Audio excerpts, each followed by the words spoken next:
Lari, uma coisa que foi interessante na sua história com o Vitor, e até quando eu conheci o seu trabalho também, foi ali na preparação do Vitor para a Copa do Mundo. Eu acho que foi 2019, Vi, Foi que eu conheci 2019. a Larissa, né?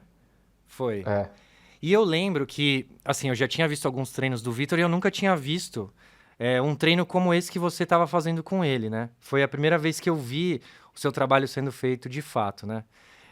Para a gente contextualizar, eu queria que você explicasse um pouquinho de como que funciona o seu trabalho, como que foi a sua formação, até para entender como que você foi parar nesse tipo de treinamento. Enfim, queria saber um pouquinho do início da sua história para a gente conhecer um pouquinho mais a Larissa.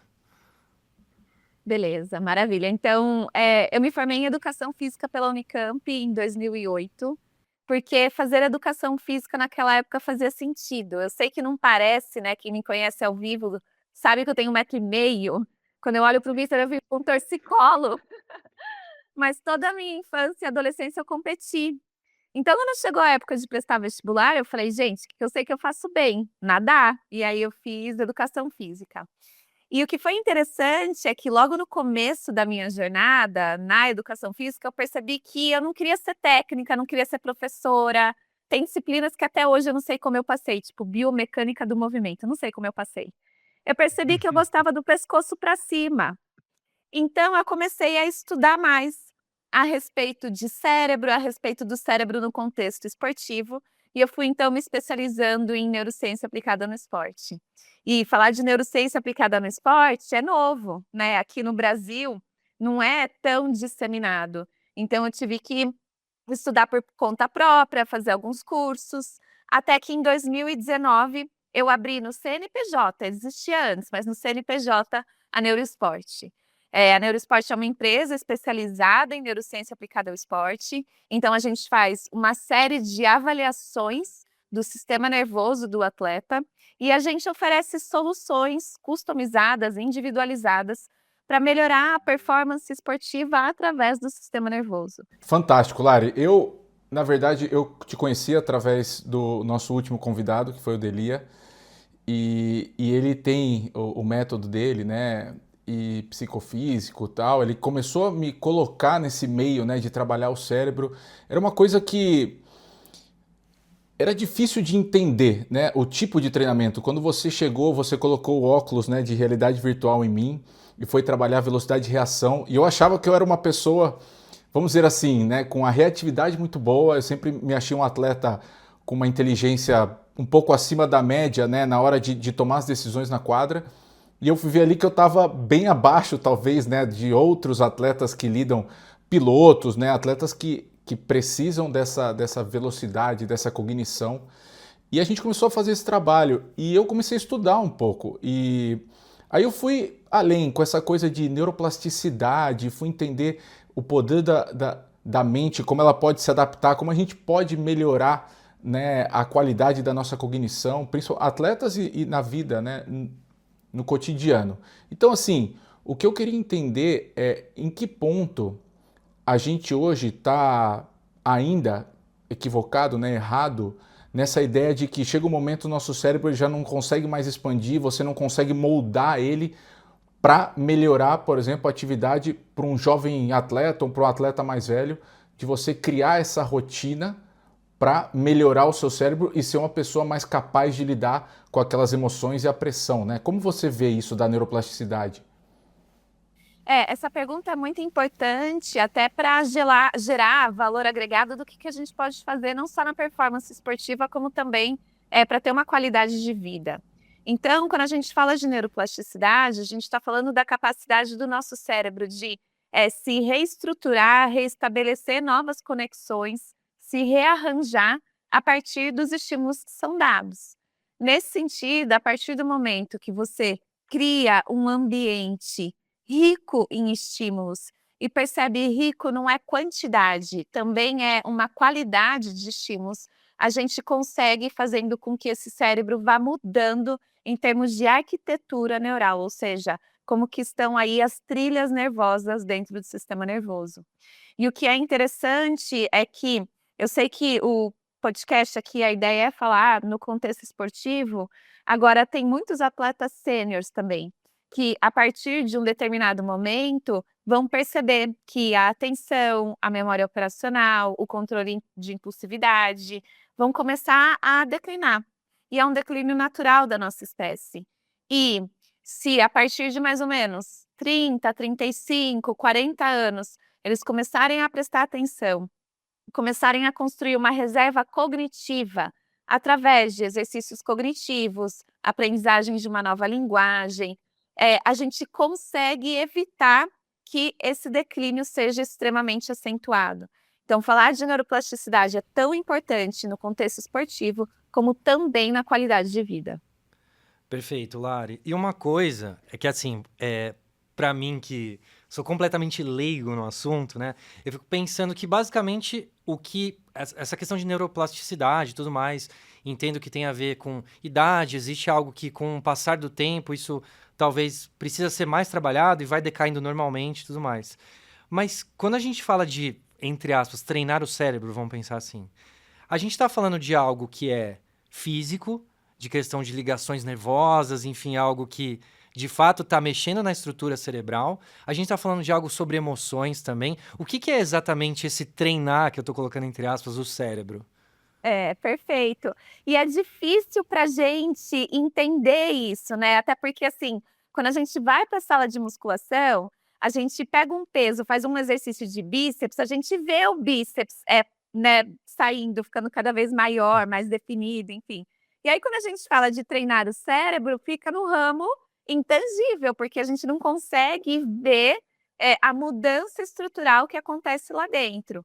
Então, respondendo sua pergunta, o treinar o cérebro pode ser desde desenvolver capacidades cognitivas, como, por exemplo, atenção, memória operacional, até mesmo desenvolver regiões do sistema nervoso que são responsáveis por regular as emoções, como também tentar equilibrar um pouquinho mais o que a gente chama de sistema autônomo, que é um sistema importante que está associado à nossa resposta de luta e fuga.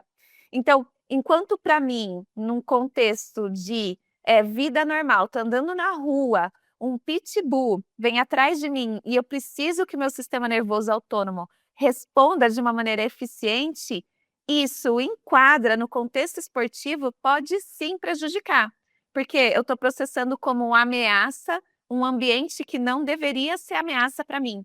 Então, através de exercícios específicos, eu consigo fazer com que o sistema nervoso autônomo fique com um balanço um pouquinho mais propício para alta performance. Quando a gente fala sobre isso, né, tem uma coisa que a gente até discutiu, eu e você, um tempo atrás, e sobre as nossas escolas, como a gente lida com as crianças, né? E você falou, e eu fui pesquisar, que vocês têm o programa NeuroKids e que vocês fazem esse trabalho físico-cognitivo com crianças.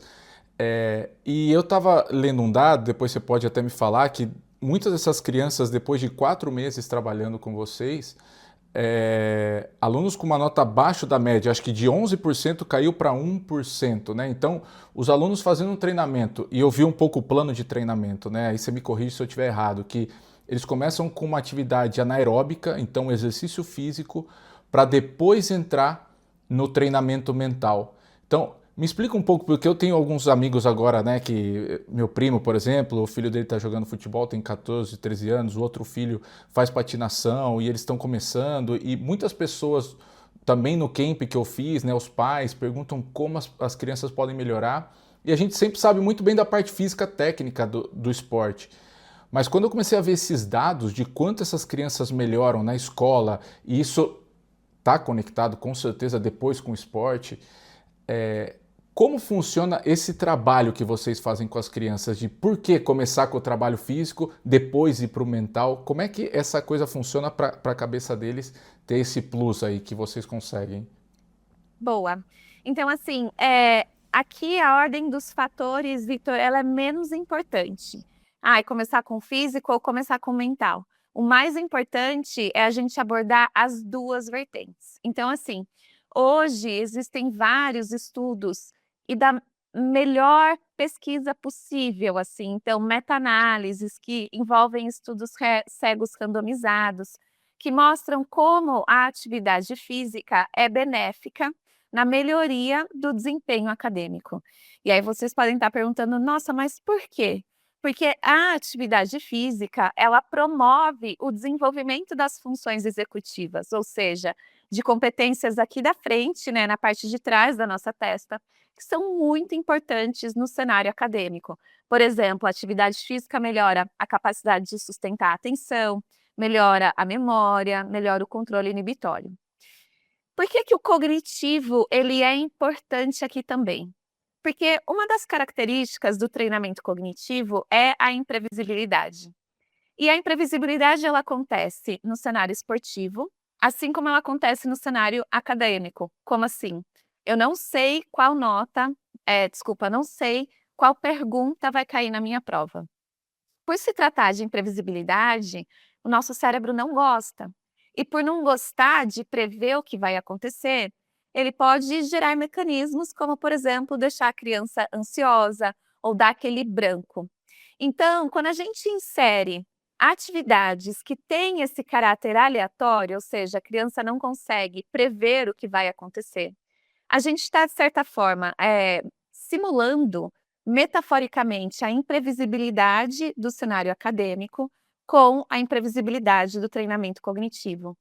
Isso dá para a criança uma oportunidade dela aprender a regular as emoções, a lidar bem com os erros e até mesmo a lidar de uma forma mais positiva com o cenário imprevisível. Perfeito. Então, realmente, assim, não é uma questão só para performance. Eu tô dizendo mais do que só performance esportiva. Tô dizendo, de repente, uma performance que é aquilo que você estava dizendo. Não necessariamente a gente está falando de dentro de quadra, enfim. Mas que, de repente, numa prova, a questão da escola, de você realmente desenvolver essa questão pode ajudar muito mais do que só no esporte. Isso rebate também na questão de emoções e tudo mais para as crianças, pensando não só no desempenho escolar, mas, assim, além disso, a questão emocional e tudo mais, isso também ajuda para as crianças, enfim. Sim, ajuda completamente, assim. Então, se a gente olha o cenário esportivo, o basquete. Basquete, inevitavelmente, o Vitor sabe bem disso, é um jogo de erros e acertos. Então, quanto mais a criança se expõe em um contexto no qual ela tem que lidar com erros e acertos, tem que ser resiliente, tem que restabelecer rapidamente a emoção para conseguir a próxima jogada, essa competência ela vai ser transferida para dentro da sala de aula. Além disso, quando a gente olha que a demanda do esporte, em termos de sustentar a atenção, em termos de conseguir, direcionar o fluxo atencional para aquilo que interessa, isso também é válido no contexto esportivo, no contexto acadêmico, desculpas. E uma das coisas que a gente ignora é que aqui a parte frontal também é responsável por regular as emoções. Quando a gente olha pesquisas da neurociência que visam entender o que é inteligência emocional, a inteligência emocional implica em o aumento da atividade dessa região e a queda de atividade de uma estrutura que se chama corpo amidaloide. Corpo amidaloide é o centro das emoções de vertentes negativas, como, por exemplo, raiva, aversão. Então, se inteligência emocional implica em aumentar o sinal do córtex pré-frontal e diminuir o sinal do corpo amidaloide, se a gente dá estímulos que geram a neuroplasticidade no córtex pré-frontal, a gente está auxiliando essa região a ganhar mais estrutura, mais fôlego, por assim dizer, para também fazer a gestão emocional.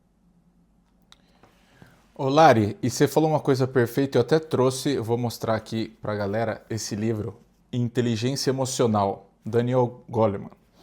E a Lari vai conhecer, com certeza já leu, e a gente estava falando de inteligência emocional. O Delia passou esse livro para mim já há um tempão atrás. E o Bruninho falou das emoções, né? Crianças, emoções. A Lari estava explicando a neuroplasticidade, como isso influencia. E esse livro tem alguns dados que eu queria que a Lari comentasse que eles são impressionantes na minha visão, né? Por exemplo, a gente sempre achou que o QI era um fator chave, né, no sucesso, vamos dizer assim, sucesso na vida das pessoas, porque a gente está falando de inteligência.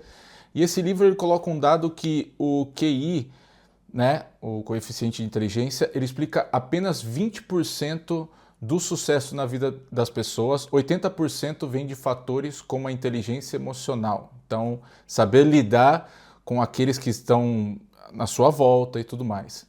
67% das competências de alto desempenho são emocionais e não intelectuais. Também eu achei impressionante, a Lari vai comentar.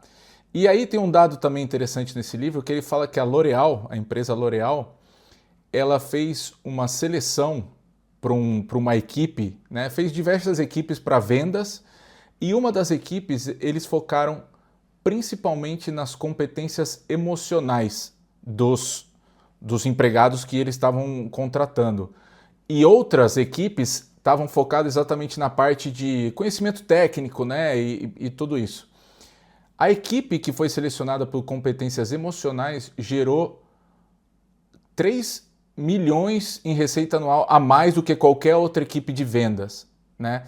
Então, assim, quão importante, Lari, essa parte da emoção, principalmente quando a gente fala assim, para desenvolver essas crianças, a gente teria que focar, ao invés de focar tanto, talvez, na inteligência técnica, que também é importante, mas que a gente deixa de lado. Por exemplo, só para terminar meu raciocínio, na escola, eu e o Bruninho, a gente foi para a mesma escola, né? Ele é um ano mais novo, mas era tudo focado no vestibular e aprender e dados aqui e ali e tal. E legal, a gente aprende. Mas a gente nunca teve aulas ou falou sobre inteligência emocional, empatia, como entender o seu companheiro, lidar com a raiva, com a frustração, como fazer isso, sair da zona de conforto. Então, quão importante você acha hoje, ainda mais hoje com redes sociais, é a emoção, lidar com as emoções em relação ao conhecimento técnico? Perfeito. Assim, a tua fala, você traz vários pontos interessantes. O primeiro ponto é justamente esse, né? O que é mais importante, a inteligência emocional ou o QI? E aí, quando a gente entra dentro do nosso cérebro e entende a dinâmica, a gente percebe que emoção sequestra a cognição. Ou seja, a informação emocional para o nosso sistema nervoso é prioritária. Por quê? Porque foram as emoções que permitiram com que a nossa espécie sobrevivesse em um ambiente extremamente hostil com animais que queriam nos comer. Então, a gente tinha que ter uma percepção rápida do ambiente e ter uma resposta rápida e estereotipada para sobreviver. E isso vem das emoções. Então, quando o nosso cérebro está emocionado, a informação emocional ela é tão prioritária que, de novo, ela diminui a atividade aqui do córtex pré-frontal. Então, se você não é emocionalmente inteligente, toda a bagagem cognitiva que você tem fica prejudicada por conta dessa queda de atividade. Então, faz total sentido quando a gente entende o neurodesenvolvimento e até a evolução da nossa espécie. Outra coisa que você falou é que na nossa época, quando a gente estudava no colégio, a gente tinha aí aula de matemática, física, química e não tinha aula de inteligência emocional. E hoje, orgulhosamente, eu falo que no colégio que os meus filhos estudam, tem a disciplina de inteligência socioemocional a partir dos 6 anos de idade. E isso vai muito de encontro com o movimento que o próprio Daniel Goleman começou, de colocar a inteligência emocional como uma competência crucial para a gente ser bem-sucedido no ambiente do século XXI, seja o ambiente esportivo, ou ambiente acadêmico, ou ambiente corporativo. E aí, Vitor, uma das coisas assim que eu percebo é que a nossa geração, ela não foi uma geração educada para ser emocionalmente inteligente. Então, o que a gente aprendeu? Que sentir raiva do irmão é ruim, é proibido, que sentir medo é uma besteira e que sentir nojo é um pecado, né?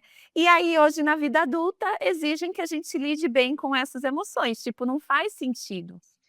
E o que eu percebo, então? Eu percebo aqui uma oportunidade da gente educar as crianças com um olhar diferente a respeito das emoções.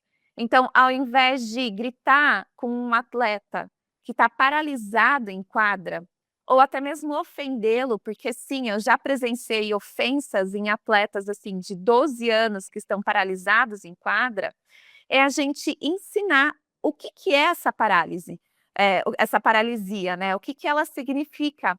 Qual é a mensagem que o corpo está mandando para ele naquele momento? Então, só para dar um exemplo aqui em casa, né? Eu tenho 2 filhos, eles são pequenos, um tem 6, outro tem 8 anos. Quando cai a luz, né, escurece, a imaginação começa e os monstros começam a invadir a minha casa.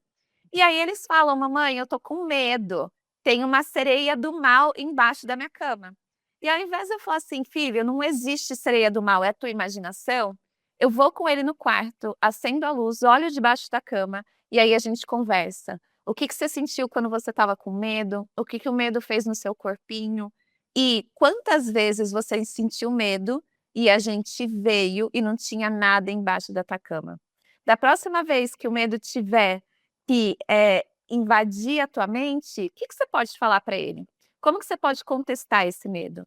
Então, a educação emocional, Vitor, ela se dá em casa, ela se dá na escola e ela se dá também em quadra, na relação técnico-atleta e nas relações entre os companheiros de time. Ô, Vi, deixa eu falar uma coisa aqui. Até Ô, relembrando você. Fala aí, Vi, May, quer não, a comentar? próxima vez que você tiver com medo, você vai me chamar e eu vou te mostrar debaixo Exato. da sua cama que não tinha nada, você fica tranquilo, viu? Eu tenho medo de sereias do mal. Ô, Vi, deixa eu falar uma coisa. E até você que está assistindo o podcast do Benite Enquadra, esse é o 5º episódio que a gente está conversando com a Larissa, tá trazendo essas histórias incríveis aqui. E todos os episódios que o Vitor trouxe, esses convidados aqui pro Benite Enquadra, tirando o primeiro que era ele mesmo, são pessoas que têm contato com o Vitor na jornada dele como atleta. E, ouvindo as histórias da Larissa, mais o Delia que a gente conversou, mais o Adriano, mais a Karina, realmente são os Power Rangers do esporte e da performance do Vitor, porque, assim, realmente é um nível de treinamento, um nível de compreensão do ser humano como um todo que é muito incrível. Eu queria, Laris, primeiro só perguntar para o Vi uma coisa. Você trouxe essa questão que você falou, uma frase, de que a emoção bloqueia a... Como é que foi a frase? Desculpa. A emoção sequestra a cognição. Perfeito. Vitor, deixa eu te perguntar uma coisa.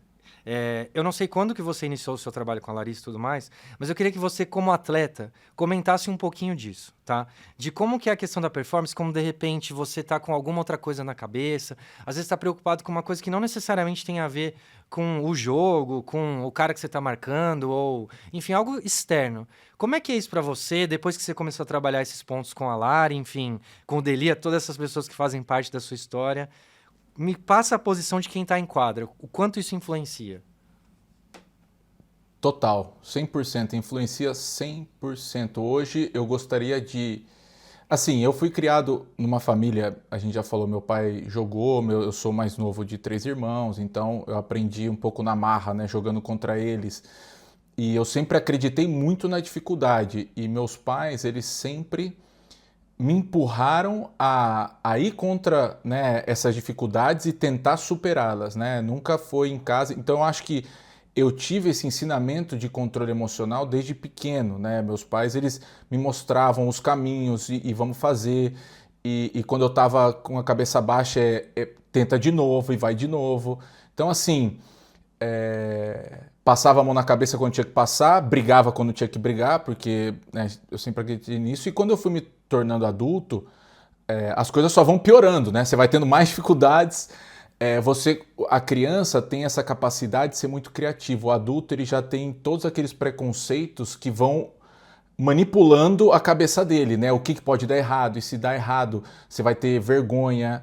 Então, assim, quando você entra em quadra, e quando eu entro em quadra, eu tive momentos já, cara, que exatamente a emoção, ela sequestrou completamente o meu pensamento racional. Eu, literalmente, assim, o medo, ele tomou conta de mim. Eu arremessava, mas eu sabia que errar, eu ia pra... Por quê? Porque o tempo todo minha cabeça tá assim, caraca, você já errou 3 bolas, já errou 4 bolas, já errou... E todos os jogadores já passaram por isso em algum momento.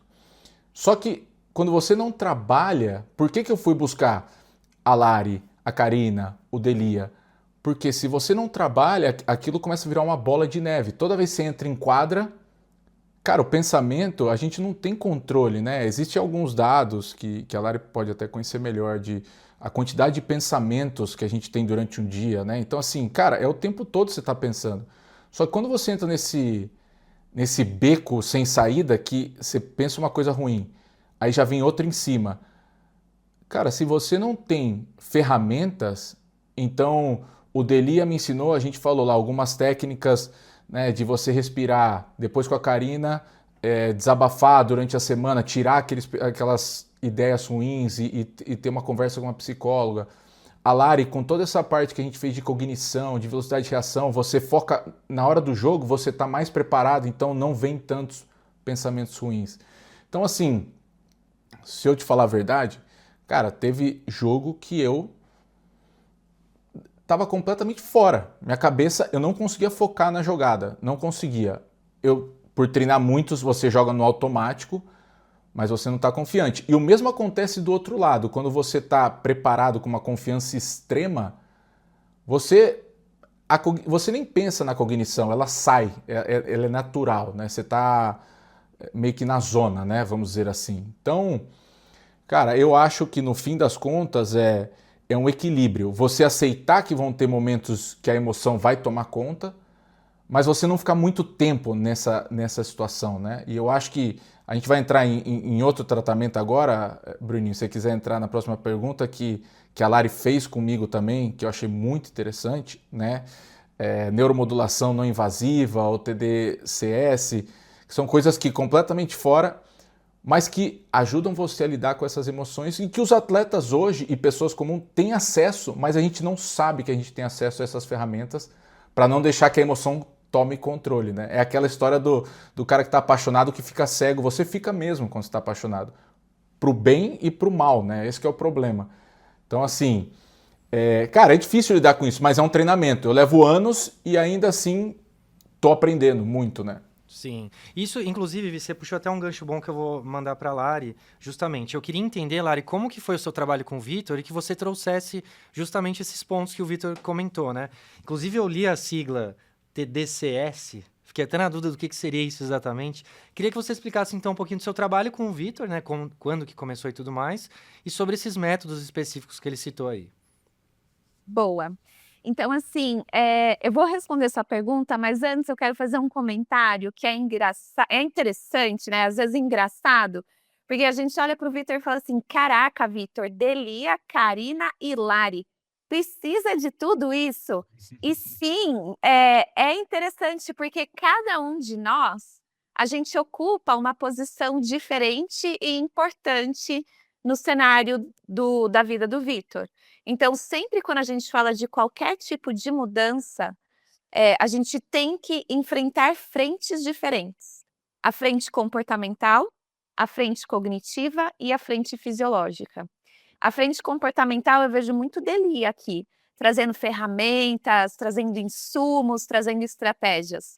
A cognitiva eu vejo a Karina, como o próprio Vitor disse, cara, desabafar, tirar de dentro, tirar o peso. Então, para mim, Bruninho, resta a fisiológica, né. E é aí que entra o TDCS. Então, eu tive 2 momentos diferentes com o Victor. Um momento em 2019, que a gente focou cognitivo. Então, a minha função naquela pré-temporada era não deixar o cérebro do Victor se acomodar. E, gente, que tarefa difícil, porque, assim, isso é muito bom, né, Victor? Ele é muito bom. Então, eu tinha que programar contextos e cenários que eu sempre deixava o cérebro dele operando lá no máximo. Teve até treinos de arremessos que ele fez de longa distância com óculos que bloqueavam a visão dele para a cesta, para você ver, assim, o nível de dificuldade que eu tive que trazer. Agora, no cenário mais recente, a gente entrou numa parte mais fisiológica. Por quê? Sempre quando a gente fala de alta performance, a gente tem que entender se o cérebro ele está com a fisiologia adequada para tanto. Então, vou dar um exemplo. O pré-requisito para um atleta ter um sono de qualidade é ter uma predominância de ondas teta antes de dormir e ondas delta que garantem a profundidade do sono. Se o atleta não está conseguindo dormir bem, o psicólogo esportivo, o treinador mental, pode dar uma série de estratégias de higiene do sono. Mas se a questão for de fisiologia, de ondas cerebrais, por melhor que seja o psicólogo, por melhor que seja o coach, o atleta precisa de um outro tipo de ferramenta. E é aí que eu entro. Então, eu entro na parte mais fisiológica. E aí, o TDCS é uma sigla em inglês. Traduzindo para o português, é estimulação elétrica transcraniana. Então, o que que é essa estimulação? É como se fosse uma fisioterapia para o cérebro. Então, eu coloco eletrodos em regiões pré-estabelecidas por protocolos, e um desses eletrodos emite uma corrente de polo positivo e o outro eletrodo é só para a saída da corrente. Quando o atleta recebe essa corrente, acontecem 3 coisas. Primeiro, aumenta o fluxo sanguíneo. Segundo, diminui a viscosidade do líquor. Terceiro, deixa o neurônio mais excitado, ou seja, enquanto o meu neurônio dispara a menos 70 milivolts, com a estimulação elétrica a menos 50 milivolts. Esses 3 fatores promovem a neuroplasticidade. Então, a gente consegue estimular ou inibir regiões para conseguir mudar o padrão fisiológico daquela região. Mudando o padrão fisiológico, a gente muda o padrão comportamental, o padrão cognitivo e até mesmo o padrão emocional. O Lari, você falou, Man, é muito interessante, porque há um tempo atrás eu tive algumas pessoas próximas, né, que estavam lidando com depressão, e que é uma... Ansiedade, depressão são problemas hoje muito atuais, né, cada vez maiores nas crianças, jovens, adultos, em todo mundo, né, rede social, sei lá, porque a gente tem muitos motivos. E eu assistindo, eu gosto de assistir TED Talk, gosto de palestra, fui estudando e eu vi um psiquiatra americano que tinha a mesma raiva que eu, em outro nível, que fala, cara, não é possível que a gente não consegue lidar melhor com essas doenças e ajudar os pacientes. E ele começou a fazer um estudo, porque ele falou o seguinte, eu contei isso para a Lari também, ele falou que, cara, nós somos os únicos médicos que não conseguimos ver o órgão que a gente está cuidando. Então, se você vai no ortopedista, o cara, você está com o joelho ruim, eles fazem uma ressonância e vê o que está dentro, o que está acontecendo. Agora, o psiquiatra, ele não vê o cérebro. Ele simplesmente vai tentando entender, lógico, com muito estudo por trás de tudo que eles fazem, mas esse cara, um psiquiatra super renomado, ele estava revoltado, porque ele dava medicamentos muito fortes para os pacientes, quase numa tentativa de erro e acerto. Então tinham pacientes que ficavam bem por uma semana, depois piorava, aí aumentava a dose, e a gente está falando de medicamentos tarja preta, aquela coisa que o cara fica lesado, aí o outro ficava super alegre. Ele falou, não é possível. Ele começou a fazer ressonância no cérebro de milhares de pessoas. E ele percebeu nesse estudo que, cara, muitos depressivos, pessoas com depressão que tinham os mesmos sintomas e basicamente as mesmas queixas, por exemplo, quando você fazia uma ressonância do cérebro, eles ativavam partes completamente diferentes do cérebro dele. Então, nosso cérebro, quando a gente está vivendo um dia a dia normal, uma pessoa que está saudável, ele é equilibrado, ele vai ativando de acordo com as nossas ações. Agora, nas pessoas depressivas, às vezes você atua só o lado direito do seu cérebro, tá ativando, sei lá, a parte das emoções ou só a parte racional. E ele percebeu que fazendo exercícios para que o seu cérebro voltasse fisiologicamente a esse equilíbrio, ele tratava as pessoas de maneira muito mais assertiva, vamos dizer assim. E aí, quando a Lari me passou e eu comecei a fazer o TDCS, ela me falou uma coisa muito interessante. Ela falou, esse tratamento ele tem o nível A, que eu queria que você explicasse, Lari, que é a recomendação científica para tratamento de depressão, por exemplo, que é o mesmo nível que tem, ou até alguns medicamentos nem têm esse nível, que são utilizados para tratar. Então, como é isso para você tratar depressão, Lari? Você tem feito isso usando essa técnica? Boa, isso é um assunto importante porque inevitavelmente ainda é muito tabu, né? Embora no contexto esportivo a própria Simone Biles ter levantado uma bandeira enorme em relação à saúde mental, são poucos os atletas que se sentem confortáveis falando sobre isso e também não atletas, né? Então a gente tem que entender que o cérebro é um órgão como qualquer outro órgão e que pode deixar de funcionar da maneira que deveria. Então, eu sou muito a favor, assim, da gente meio que normalizar um pouquinho o discurso a respeito de transtornos mentais. É extremamente normal a gente sentir solidariedade a um atleta que não entrou em quadra porque está com o joelho inflamado, e quando o atleta não entra em quadra porque está ansioso, a gente fala: "Ah, mimimi, geração Nutella". Então a gente tem que começar a entender que o cérebro, ele é um órgão, ele responde de uma maneira muito sensível ao meio e aos estímulos. Em um determinado momento, sim, ele pode adoecer e a gente tem que tratar isso com naturalidade. A estimulação elétrica transcraniana hoje é considerada tratamento nível A de recomendação para depressão.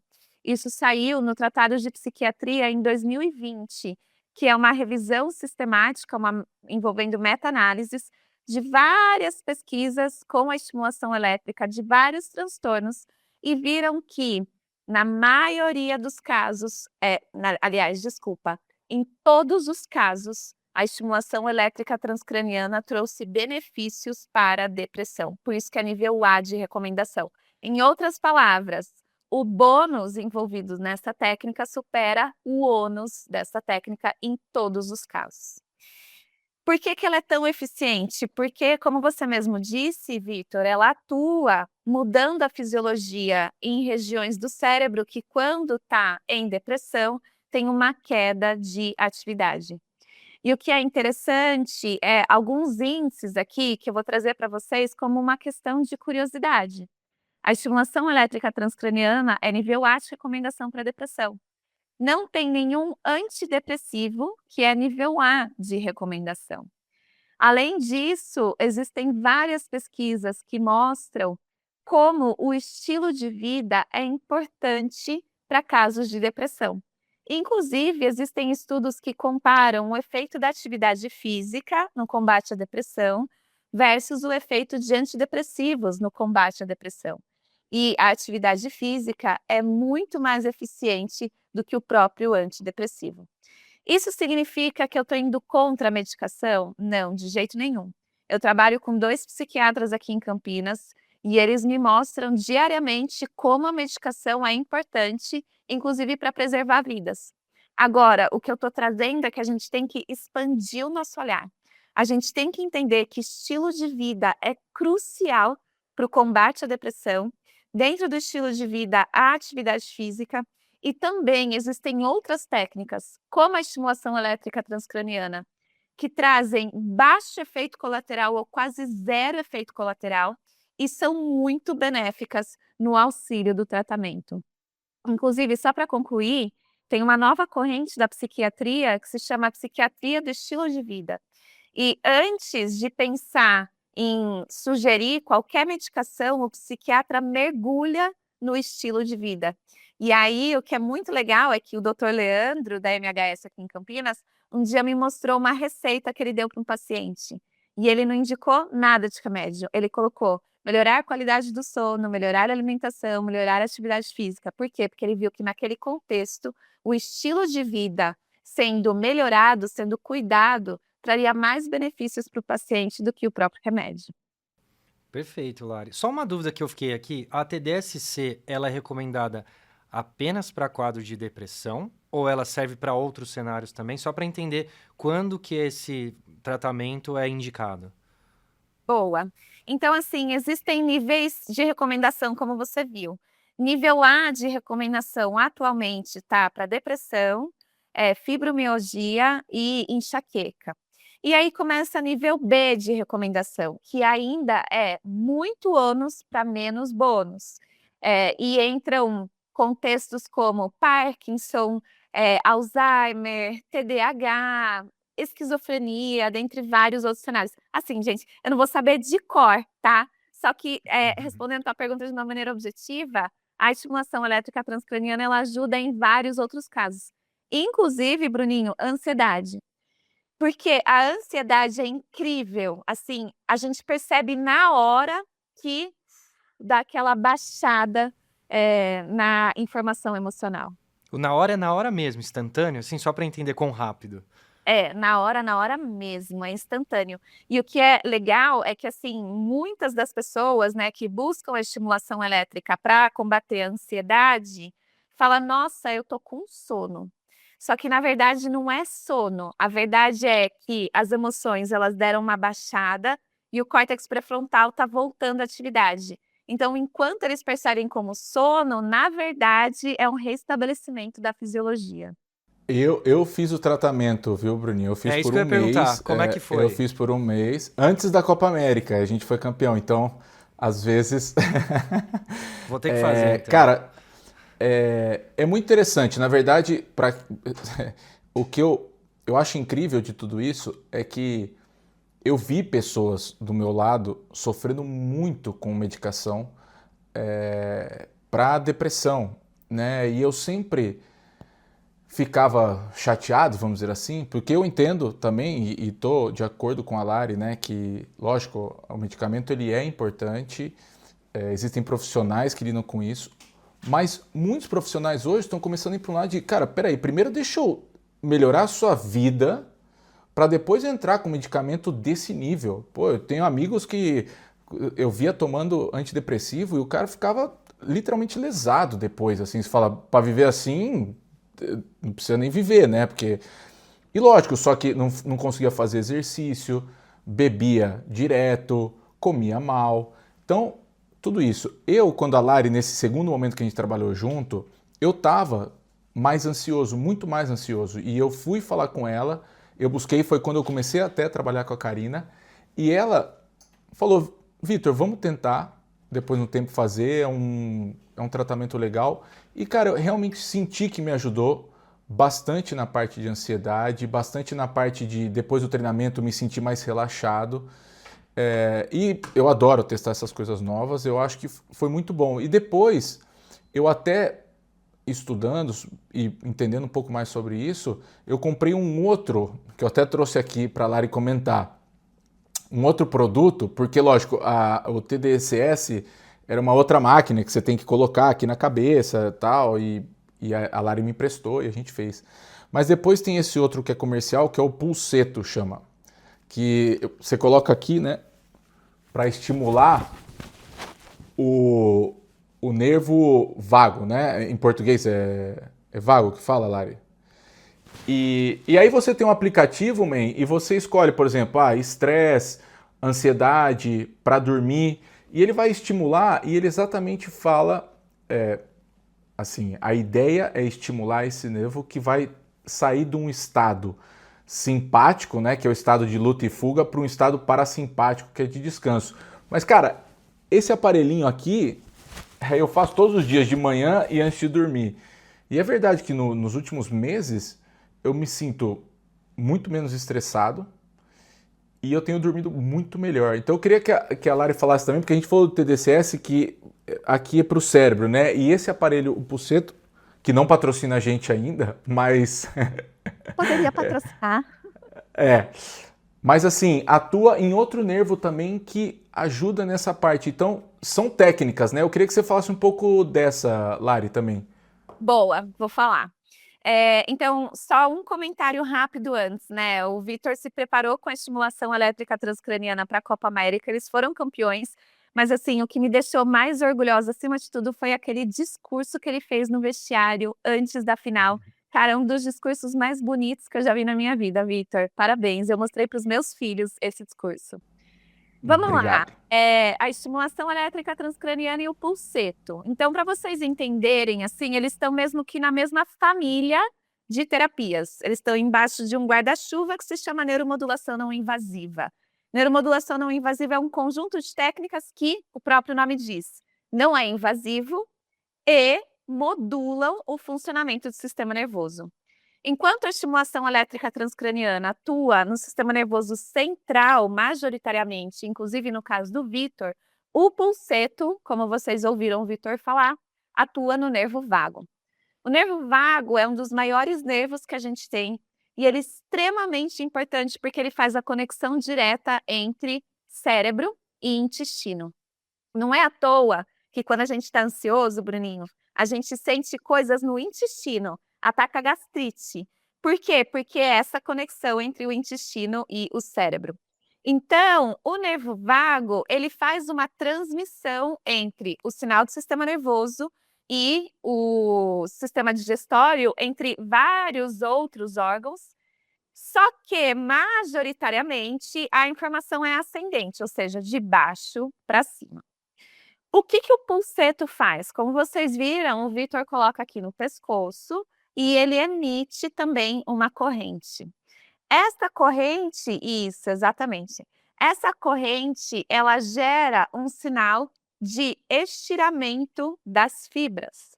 Esse sinal de estiramento das fibras é conduzido para uma região que se chama tronco encefálico, que está associada ao sistema nervoso autônomo de luta e fuga. Então, quando esse sinal chega, o que que o sistema autônomo percebe, né? Que nós não estamos em perigo, que não tem necessidade de disparar esse fluxo grande aí de cortisol, de adrenalina, de preparar o nosso corpo para atacar, fugir. Então, acaba diminuindo o tônus simpático e aumentando o tônus parasimpático. Por isso que o Vitor relata que está sentindo menos ansioso e também que melhorou o sono. Por que que melhorou o sono? Porque o pré-requisito para a gente dormir bem é ter uma prevalência parasimpática. Então, o pulseto feito com essa regularidade consegue balancear melhor esse tônus aí entre o sistema nervoso simpático e parasimpático. Perfeito, Lari. Ó, uma coisa, Lari, pra gente encerrar aqui, que infelizmente nosso programa está chegando ao final, esse episódio do podcast, a gente comentou bastante sobre esses métodos, né, que você utilizou com o Vitor e tudo mais, só que boa parte do público aqui também do Benite Enquadra são pais ou jovens atletas, né? Eu queria saber se esse tipo de tratamento é recomendado para crianças, para jovens, se tem alguma contrapartida, para entender também se isso é algo só para adultos, enfim, como que funciona. Boa.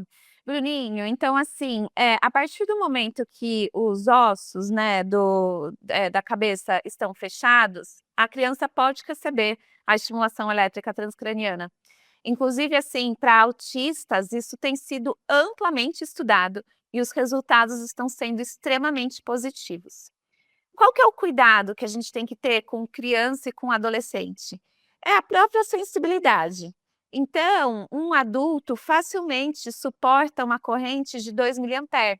Tem o formigamento, mas é muito confortável, não é aquele eletrochoque, né, que a gente vê em filmes muitas vezes. É uma corrente de baixa intensidade. Às vezes, a criança ela tem uma sensibilidade maior, então a gente pode diminuir a intensidade da corrente sem perder eficiência no tratamento. Só que às vezes também a criança fica desconfortável, porque inevitavelmente tem que colocar uma faixa, tem que colocar os eletrodos, o eletrodo é molhado. Então, quando a gente está diante de um quadro, por exemplo, de um autista que tem uma hipersensibilidade, pode ser que ele não tolere esses utensílios, né, a esponja, o eletrodo, as faixas que são indispensáveis para a terapia acontecer. É só isso, porque em termos de efeito colateral, o que pode acontecer é uma leve dor de cabeça nas primeiras aplicações e só, basicamente mais nada. Perfeito.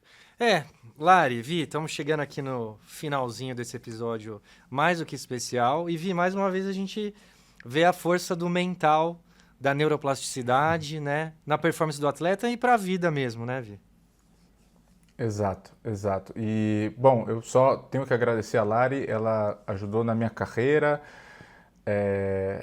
e com certeza na de muitos atletas, mas eu queria, porque depois a gente vai deixar o teaser, geralmente o pessoal fala no começo dos convidados, eu vou falar no final, mas só para o pessoal ter uma ideia do nível do convidado de hoje, né? Que a Lari, ela falou que ela é graduada em Educação Física pela Unicamp, mas ela é pós-graduada em Saúde Mental pela Academia Brasileira de Medicina Funcional, especializada em neuromodulação não invasiva, palestrante da CBF Academy, tem participação no Brain Congress 2023, pós-graduada no curso Neurociência do Comportamento, formação em coaching esportivo pela Sports Coaching World do México, especialização em Neuroleadership pela Neuroleadership Institute em Nova York. Ela mandou o currículo resumido e tem tanta coisa que eu acho assim, para nós, Lari, é um prazer ter você. Eu aprendi muito durante todo o processo que a gente trabalhou junto. Eu acho que as pessoas falam saúde mental, mas a resiliência mental é o ponto principal hoje que a gente quer trazer para os atletas jovens e para as pessoas no geral, porque Eu sempre falo que um jogador com muita técnica sem confiança não consegue jogar. Um jogador com muita confiança sem técnica, ele acaba jogando às vezes. Então, assim, é fenomenal o trabalho que você faz. Então, obrigado pela sua participação e vai ter mais pra frente outro papo, porque faltou muita coisa aqui pra gente falar. Obrigada a você, Bruninho. Obrigada a você, Vitor. É sempre uma honra estar junto com você, Vitor. Você é um dos atletas assim que eu admiro muito. Eu admiro muito o espaço que você está criando para a gente conversar sobre saúde mental, sobre trabalho cognitivo, sobre emoções. Você é um exemplo e os garotos e as garotas que jogam basquete e outras modalidades vão seguir o que você está fazendo. Então, parabéns por abrir esse espaço de conversa. E uma das coisas assim que eu aprendi com você ao longo desse processo e que eu acho que é uma mensagem importante é de, mesmo tendo chegado onde você chegou, porque assim, você foi muito longe, tua carreira é sólida, tua carreira tem uma longevidade muito grande, você nunca se acomodou. Você sempre busca estratégias, recursos que você pode implementar para manter a tua carreira aí em altíssimo nível. E isso eu admiro muito. O fato de você estar ainda aberto para as coisas que existem e que podem te beneficiar. Então, muito obrigada por me permitir fazer parte dessa história. Obrigado, obrigado. Vitor realmente uma inspiração para todos nós. Galera, então assim, você que se perdeu no currículo da Larissa, ele vai estar aqui na descrição desse episódio completo, tá? Também vamos deixar a rede social da Larissa, né? E, gente, esse foi o 5º episódio do Benite Enquadra. Lari, mais uma vez, obrigado pela sua participação com a gente. Vitor, obrigado por ficar até tarde aí na Espanha com a gente. E a gente se vê no próximo Benite Enquadra. Até lá, valeu!